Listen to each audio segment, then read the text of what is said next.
What is up, guys? Citrus here with the Week 15 devlog for Spirit Seeker. Today we're in the Unity editor because I'm going to be showing you guys a little bit behind the scenes what's been going on with the game this week. And the reason for that is because I implemented a new feature to the main menu that ended up causing some unexpected problems.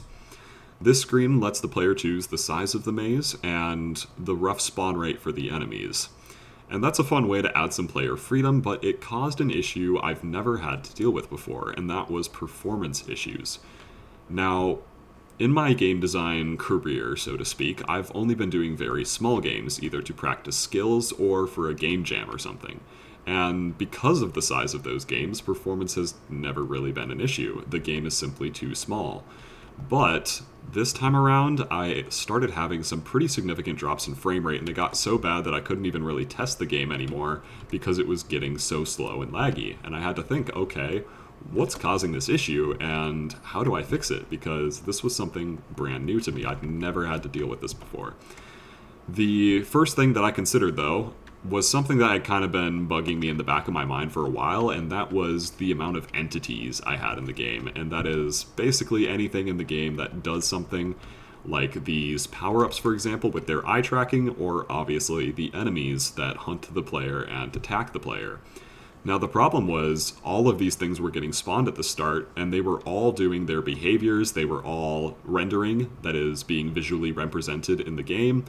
And this was causing problems because there were so many things doing stuff all the time that it was beginning to hurt the performance of the game. The way I was able to solve this, you'll see here, is with a collider on the player.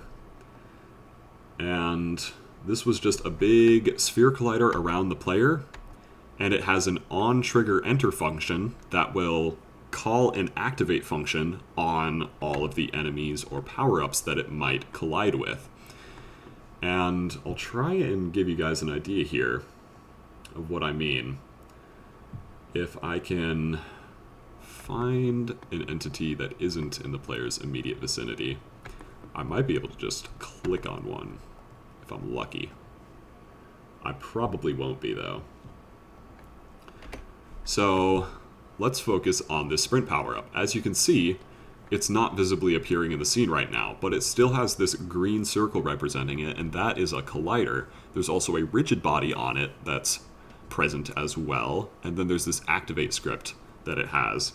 And pretty much everything else is turned off. So its eye tracking script that it would use is turned off, and the actual visual representation of it is turned off so that the computer does not have to render it just now. The only thing it's really doing is just sitting here waiting for that collision with the player.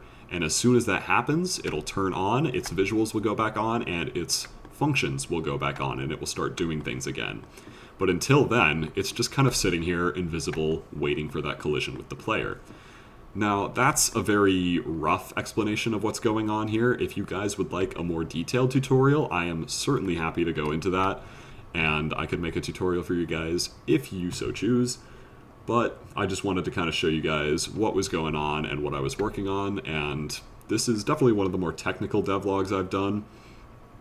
And it probably won't be a pattern going forward because I do like to share this with as many people as possible, even those who might not understand game design too well and how it works. But this was the solution I came up with, and I was really excited about it because it was sort of the first thing I thought of, and it was one of those rare moments in game design where the solution you come up with first actually works exactly how you expect it to and fixes your problems, and everything is hunky-dory for a moment until you try to tackle the next big problem, which for me, I think is going to be the third-person camera. I've been getting complaints about that for pretty much as long as this game has been getting play-tested, and I've tried to fix it a couple times. It hasn't quite worked out. I don't really understand all the settings that go into cameras, so I might have to just find some good tutorials on YouTube and just sit down and really grind this out. So that's probably going to be the next thing that gets updated. But I don't know when that's going to happen because I'm going on vacation again for a little while. So I don't know when I'll see you guys again, which is starting to become the common sign-off for me. But thank you so much for watching the video. Thank you for supporting the journey thus far. And I will see you guys in the next video. Citrus out.